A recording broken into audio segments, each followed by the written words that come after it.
Deputados, que analisou propostas de combate às fake news, PL 2630/20, concluiu recentemente a votação do relatório do deputado federal Orlando Silva, do PCdoB de São Paulo. E é com ele que nós vamos falar neste momento. Olá, deputado, bom dia, prazer em recebê-lo. Bom dia, Marilu, alegria enorme poder falar contigo. Prazer é o meu, Orlando. Vamos destacar aqui, Orlando, os principais pontos desse relatório, que você já disse, né, fortalece aí a transparência na divulgação de conteúdos pela internet. Conta pra gente. Então, Marilu, primeiro assim, dizer que a internet é uma maravilha. É uma possibilidade que permite que eu e você possamos conversar em lugares diferentes. Eu estou em Brasília nesse momento, então estamos nos vendo. E muitas pessoas nos vendo. Então, nós sabemos que a internet permite oportunidades econômicas, culturais, sociais incríveis. Só que, como toda coisa boa que vem no mundo, também tem os efeitos colaterais. E o que nós estamos procurando enfrentar são os efeitos colaterais da maravilha que é a internet, garantindo alguns direitos essenciais, por exemplo, a liberdade de expressão. Todos podem falar, todos devem falar, mas podem e devem falar com responsabilidade, né? Por isso que a gente permite estimula o respeito à liberdade de expressão. As plataformas, as empresas de tecnologia, esses sites que permitem esses nossos contatos todos, eles podem fazer a chamada moderação de conteúdo, que é o quê? Que é quando retiram uma mensagem que você colocou, quando diminui o alcance. Mas essa moderação não pode ser feita só por eles, senão pode virar um sistema de censura privado, pura e simplesmente. Mas eles têm a obrigação de fazer para tirar coisas erradas que estão na internet. E a pandemia mostrou que tem muita gente falando bobagem. E é importante ter essa possibilidade de moderação. Mas tem que dar a nós, usuários, o direito de contraditar, de contraditório, de fazer um recurso para dizer, olha, aquela postagem que você tirou, você estava errada. E aí a gente garante que o usuário, né, as pessoas possam garantir de novo a sua postagem lá. Uma outra coisa bem importante é que para combater fake news, você tem que impedir que uma mensagem viralize. Quando é que ela viraliza? Quando ela chega para um monte de gente. E hoje você tem medidas no WhatsApp, por exemplo, para usar o nome do serviço de mensagem, que viraliza muito rápido. Então a gente está criando meios para limitar a viralização, a gente vai garantir a comunicação interpessoal, mas limitar a viralização, e criamos um caminho para produzir prova. Caso alguém faça fake news de modo criminoso, a gente criou um caminho para que a justiça possa produzir prova e a gente possa, ao fim e ao cabo, processar e sancionar quem age dessa maneira. O projeto são 40 artigos, né? São muitos temas, e a gente valoriza demais a ideia da transparência. Você me ouve, Marilu? Sim? A gente valoriza demais a ideia da transparência. Então, as plataformas vão fazer relatórios para a gente saber como são tratadas as informações, como eles cuidam dos usuários, para saber se as liberdades de expressão, o direito à privacidade, se tudo isso está sendo cuidado adequadamente por parte das plataformas. Não é que a gente desconfie, mas é sempre importante saber. Porque tem informações que podem parecer menores, mas são muito importantes. Por exemplo, as empresas de tecnologia, como eu falei, fazem a tal da moderação de conteúdo. A gente quer saber quem compõe os grupos que fazem essa moderação. Porque se for um grupo só de homem e não tiver mulher, a moderação de conteúdo pode ser prejudicada. Se for só de pessoas brancas e não tiver um negro, a moderação de conteúdo vai ser prejudicada. Por quê? Porque uma parte do julgamento que é feito tem a ver com as percepções, como você vê o mundo. Por isso que essa diversidade é tão importante. Mas é um projeto bastante assim, relevante, é polêmico, a gente sabe, mas eu estou convencido que é importante para a democracia e para a sociedade brasileira. Agora, Orlando, você está falando exatamente dessa questão polêmica, então vamos entrar já na polêmica aqui. A gente tem aqui notícias, né, de que esse projeto, né, estende imunidade parlamentar a redes, né? Então, temos notícias de que alguns especialistas estão contestando. Como é que você vê também esse ponto que é bastante polêmico? Então, eu achei curioso a polêmica sobre esse ponto. Por quê? Porque a imunidade parlamentar tem duas formas, a chamada imunidade parlamentar material e a imunidade parlamentar formal. A imunidade parlamentar formal é que fala assim, olha, os processos que envolvem parlamentares têm um determinado rito. Por exemplo, um parlamentar só pode ser preso em flagrante, mas ele pode ser preso. E a imunidade material, parlamentar material, é a que fala sobre o deputado, o senador, ele tem liberdade de opinião, de expressão e de voto. E está na Constituição. Então, já vale para tudo e todos, em qualquer circunstância. Mas só que a imunidade parlamentar, ela não é barreira, nem escudo para crime, nem para criminoso. Por isso que, mesmo existindo a imunidade parlamentar, tem um monte de deputado sendo processado no Supremo, tem deputado preso. Por quê? Porque a imunidade parlamentar, ela não serve para ocultar crime nem criminoso. Ela não serve para proteger crime nem criminoso. Então, as redes sociais é parte da vida social. Em 1988, quando foi feita a Constituição, ela não existia. Hoje ela existe. Então, na minha percepção, se for na televisão, na tribuna, no rádio ou na rede social, a imunidade parlamentar ela está presente. E ela não protege crime, não protege criminoso. Aí você pode perguntar, Marilu, então por que escrever isso, já que ela está vigindo para todos, inclusive na rede social? É muito comum que haja uma redundância de texto da Constituição para uma lei ordinária. É muito comum. Por exemplo, nessa própria lei, nós falamos lá da liberdade de expressão como direito fundamental. Está na Constituição também. É uma das garantias fixadas na Constituição, a liberdade de expressão. Nós repetimos no texto da lei ordinária, como a gente chama, não é que ela é ruim, não, é como a gente chama a lei comum, digamos assim. Nós repetimos no texto da lei ordinária para fazer a devida conexão com os textos. Então, eu fiquei perplexo com essa repercussão que teve. Na verdade, tem uma guerra com algumas instituições, algumas grandes empresas, algumas delas multinacionais, elas não querem ser reguladas, e como nós avançamos na regulação delas, elas estão trabalhando, fazendo um lobby para desqualificar a nossa proposta, porque elas não aceitam ser reguladas. Isso é um problema que não é só no Brasil, no mundo inteiro. Mas o que importa é que, no mérito, nós não estamos longe de proteger qualquer pessoa ou parlamentar, estamos, inclusive, criando um tipo penal.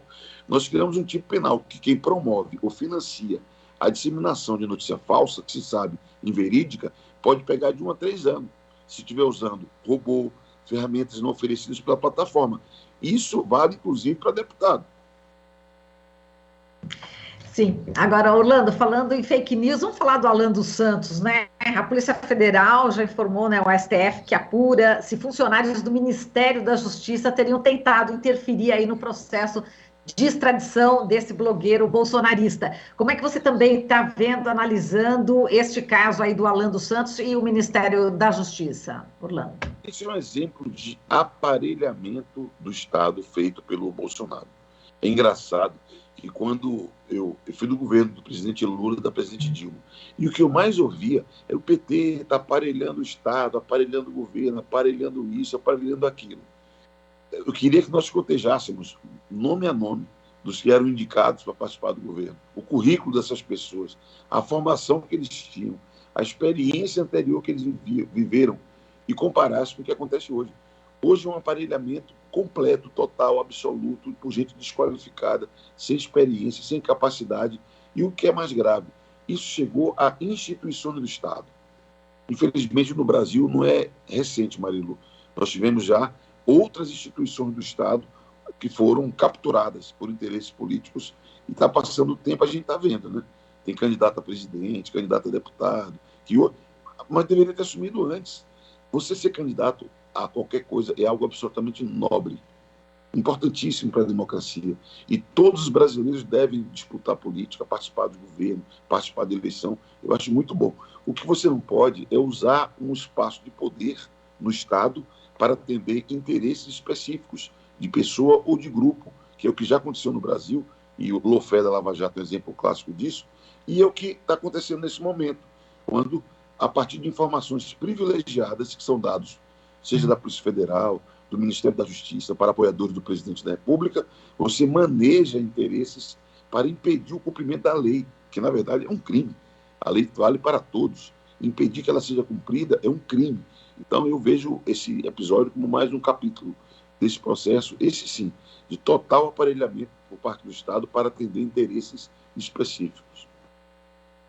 Você citou aí a corrida presidencial, vou aproveitar e perguntar para você como é que você está vendo aí também a polêmica, né, da candidatura talvez pré-candidatura do ex-presidente Lula, enfim, estão sondando o ex-governador Geraldo Alckmin para vice. Como é que você está vendo toda essa corrida agora para as eleições presidenciais do próximo ano, Orlando? Olha, se você me perguntar se eu me animo assim, muito com a candidatura de Alckmin para vice, eu vou dizer para você que eu não me animo. Até porque, na minha percepção, nós precisamos discutir agora o programa. É evidente que nós sabemos da capacidade do presidente Lula. Isso é óbvio. Nós conhecemos a vida política dele, a trajetória dele. Nós sabemos do que ele é capaz. E sabemos da necessidade do Brasil ser liderado por alguém que tenha capacidade, de verdade, de enfrentar o desafio da reconstrução do país. Então, é muito importante toda a capacidade que ele tem para liderar esse esforço. Agora, isso passa por um programa. Então, eu colocaria a luz no debate de programa, debate de ideias que nós devemos construir para o próximo período. E se fosse para debater vice, que eu sei que vai ser decidido lá na frente, eu iria por um caminho diferente, eu iria por um caminho de empatia, de produzir identidade com a nossa gente, identidade com o povo, identidade com as mulheres, identidade com os negros, com a juventude. E é evidente que quem vai decidir quem é o candidato a vice não sou eu, longe de mim, é o próprio presidente Lula, é a aliança que vai dar suporte a ele, mas eu iria por um caminho que fosse mais renovador e desse mais perspectiva do que uma solução que me parece uma solução típica da velha política. Até porque, na minha impressão, do ponto de vista simbólico, o presidente Lula não precisa mostrar para ninguém nada, porque ele já mostrou que ele é, a capacidade política dele. Ele não precisa fazer um sinal para os mercados, como outrora isso era dito. Isso não faz mais sentido, né? E a gente tem que fazer um movimento que atraia eleitor, mas sinalize para o futuro. Nós precisamos criar uma perspectiva, voltar a sonhar, voltar a acreditar na política, que está tudo muito desacreditado, né, em função dessa tragédia que nós vivemos. Então, eu sei que é delicado, eu não quero me antecipar. Eu não sou peru para morrer de véspera, né, como diz o povo. Mas é muito importante a gente sinalizar para o futuro, eu diria. Tá certo. Agora, Orlando, outro dia a gente ouviu aqui o Sérgio Amadeu, que você deve conhecer, sociólogo, pesquisador aí de redes sociais, e ele estava falando a respeito, a gente estava comentando o fato do Tiago Tavares, né, o fundador e presidente da SaferNet no Brasil, ter, enfim, ido para Berlim, Alemanha, depois de sofrer ameaças, né, e ter o computador invadido pelo programa espião Pegasus. E aqui no jornal, o Sérgio Amadeu fez um apelo aos políticos democratas, enfim, para que convoquem urgentemente a empresa israelense sobre o programa espião Pegasus. Enfim, ele acredita realmente que pode ter uma influência nas próximas eleições. Como é que você vê a possibilidade de se convocar aí o responsável dessa empresa israelense, né, que detém aí o programa espião Pegasus? Olha, isso é uma necessidade, é um escândalo que um brasileiro precise pedir asilo, precisa ser exilado em pleno 2021. Isso é um escândalo. Aliás, o que nós deveríamos fazer era garantir a proteção do Tiago. Eu conheço o Tiago, é baiano como eu, é um especialista na área de tecnologia de informação e comunicação, é um sujeito sério, e nós deveríamos atuar para protegê-lo, né? E apurar esse tipo de denúncia que ele faz. É gravíssimo, é gravíssimo. Imagina que ele mas quantas centenas, talvez milhares de pessoas estejam nesse momento tendo a sua privacidade violada para atender interesses, sabe-se lá Deus, de quem, né? Então, eu não tenho a menor dúvida que é uma questão muito importante. E temos que nos preparar, Marilu, para a eleição. Porque essa eleição, as últimas, elas foram fortemente influenciadas por fake news. Não dá para você antecipar qual vai ser o mecanismo da vez. Por quê? Porque já houve eleição que era um aplicativo, outro aplicativo foi na seguinte. O que nós temos que fazer é ter uma lei e que todos se enquadrem nessa lei. Durante o debate do projeto de combate à fake news, que nós estamos conversando aqui, eu coloquei um trecho que fala assim: se uma empresa não tem que ter representante no Brasil, porque tem empresas que atuam aqui que nem representante tem, e ignora todas as decisões judiciais. Não pode. Segundo, tem que cumprir a lei, sob pena de advertência, de multa, de suspensão da atividade e até de proibição da atividade.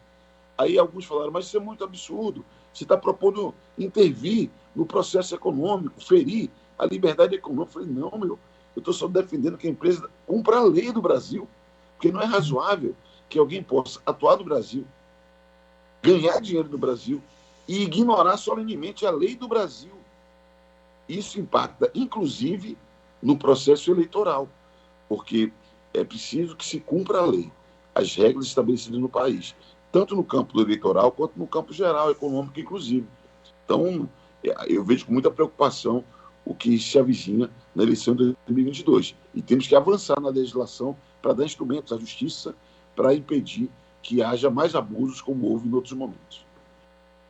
Perfeito. E você vê possibilidade de convocação do proprietário, né, da empresa israelense que detém esse espião Pegasus no Congresso? É possível? Eu acho que é possível. Eu acho que é possível convocá-lo. Agora, mais importante era impedir o funcionamento no Brasil desse tipo de atividade, né? Porque é oculto, ninguém sabe exatamente o que é. Eu vou utilizar esse dado, inclusive, na comissão de controle, falar aqui em primeira mão para você, que existe uma comissão de controle da atividade de inteligência. Eu vou pautar esse tema lá, que são 6 parlamentares da Câmara e do Senado que acompanham a atividade de inteligência, porque isso é muito grave, isso é muito importante. E hoje é o Tiago Tavares, amanhã pode ser qualquer um de nós. Perfeito. Orlando, agradeço aqui a sua participação, muitíssimo obrigada e até uma próxima. Muito obrigado, Marilu, prazer enorme falar com você e com todos os ouvintes da Rádio Brasil Atual. Prazer é o nosso. Falamos aqui com Orlando Silva, deputado federal pelo PCdoB de São Paulo. Você está ouvindo Jornal Brasil Atual. As notícias que os outros não dão.